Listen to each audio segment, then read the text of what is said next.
Oh, udah mulai. Oke nih lanjut. Assalamualaikum warahmatullahi wabarakatuh. Nama saya Iqbal Fikri Pratama dari kelas 11 IPS 1. Di sini saya akan meresensi sebuah buku novel yang berjudul Pada Senja yang Membawamu Pergi, yang ditulis oleh Boy Chandra dan penerbitnya Gagas Media. Novel ini terbit pada tahun 2016 dan jumlah halamannya yaitu sebanyak 246 halaman. Yang pertama, di sini saya akan membahas sinopsis buku. Novel ini menceritakan seseorang laki-laki berdarah Padang bernama Gian Arianto yang biasa dipanggil Gi. Ia mempunyai 3 orang sahabat yang bernama Putri, Andre, dan Randi. Mereka bertiga sama-sama tinggal di satu kosan dan satu jurusan. Walaupun mereka berempat merasa itu bukan jurusan yang masing-masing dari mereka inginkan, atau lebih tepatnya ya terpaksa masuk jurusan tersebut, ataupun bahasa lain jurusan buangan, yaitu yang dimasuki yaitu jurusan manajemen pendidikan. Walaupun dari masing-masing mereka menganggap jurusan tersebut adalah jurusan buangan, tetapi mereka mempunyai jalan hidup dan mimpi masing-masing. Di antaranya Gi yang ingin menjadi sosok guru bahasa Indonesia di kampung tempat dia lahir, Putri yang ingin menjadi jurnalis di media nasional dan berburu beasiswa ke luar negeri, Andre yang ingin menjadi gamer profesional dan juga ingin membuat game, dan sedangkan Randi yang ingin aktor dan juga model. Suatu ketika, karena ada masalah yang cukup besar dan rumit antara Kayla, pacarnya Gi, ia memberi keputusan sepihak untuk putus dengan Gi. Alasannya dikarenakan orang tuanya yang tidak menerima karena status derajat, dan juga karena Kayla sendiri yang tidak mencintai Gi, melainkan menerima Gi sebagai pacar secara terpaksa dan juga kasihan. Awal mula waktu Gi putus dengan Kayla, Gi merasa putus asa, galau, bimbang, dan depresi. Maklum saja, Gi dan Kayla sudah berpacaran selama 2 tahun lebih. Tetapi karena ada ketiga sahabatnya tersebut, Gi yang selalu merasa sedih, pada akhirnya dia tak merasa sedih kembali. Dan pada waktu Gi sudah mulai biasa melupakan Kayla, datanglah sedikit masalah. Ia pun merasa kehilangan saat salah satu sahabatnya, yaitu Putri, yang kini tinggal menunggu waktu di wisudanya. Ya karena Putri sudah memiliki keyakinan untuk lulus dalam jangka waktu 3,5 tahun.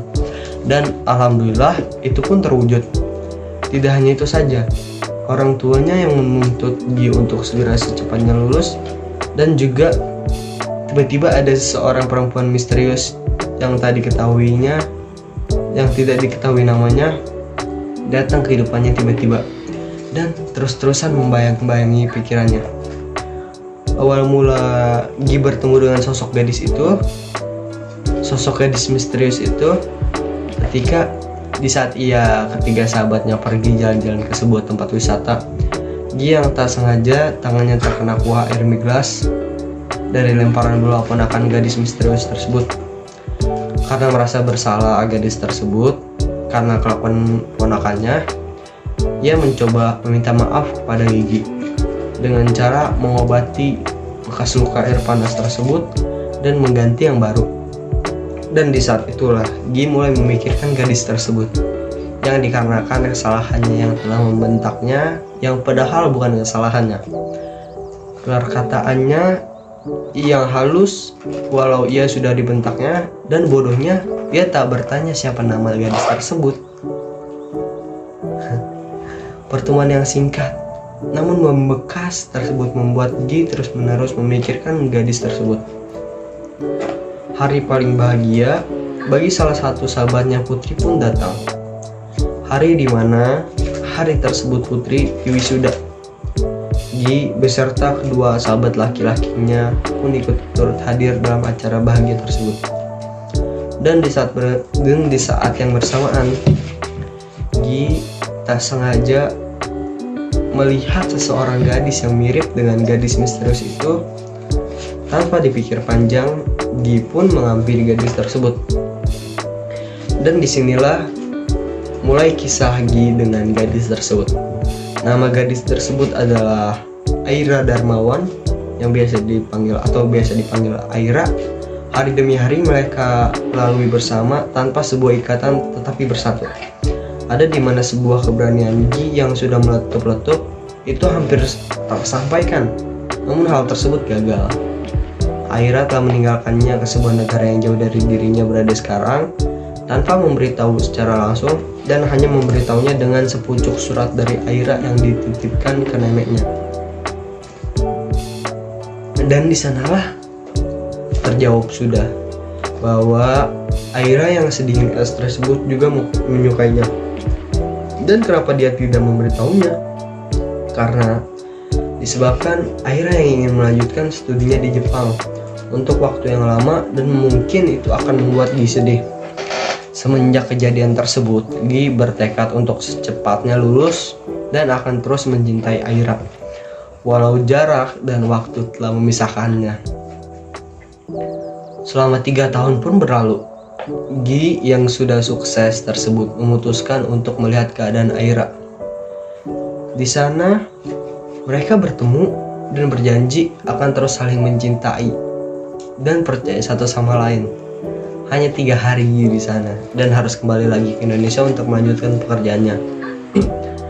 Tepat senja datang, dan setelah beberapa langkah Gi menjauh dari Aira, Aira memanggilnya dan berkata, "Aku mencintaimu." Gi pun tidak menjawab, namun melontarkan senyuman bahagia. Untuk pertama kalinya Gi mendengar Aira berkata seperti itu kepadanya, dan untuk pertama kalinya Gi siap melangkah tanpa ragu. Oke, itu singkat sinopsis dari novel tersebut. Lalu yang kedua adalah kelebihan buku novelnya. Yang pertama, dari segi sampulnya, novel ini dapat menarik minat pembaca. Ilustrasinya tepat dengan isinya. Alur cerita dalam novel ini berbeda dengan novel-novel cinta yang lain. Uniknya, novel ini disajikan kutipan atau quotes singkat pada 1 halaman penuh dan disertai dengan ilustrasi. Yang kelima, cover novel yang sesuai dan menarik perhatian pembeli maupun pembaca. Yang keenam atau terakhir, font dan rapatnya tulisan setiap paragraf cukup baik. Yang ketiga, namun ada kekurangan dalam buku ini. Yang pertama, ada banyak kata yang sulit dimengerti dan juga cerita pada awalnya terlalu panjang saat pada akhirnya terlalu terburu-buru. Yang kedua, alur ceritanya saya kira asik, ternyata ngegantung atau ending yang kurang puas lah.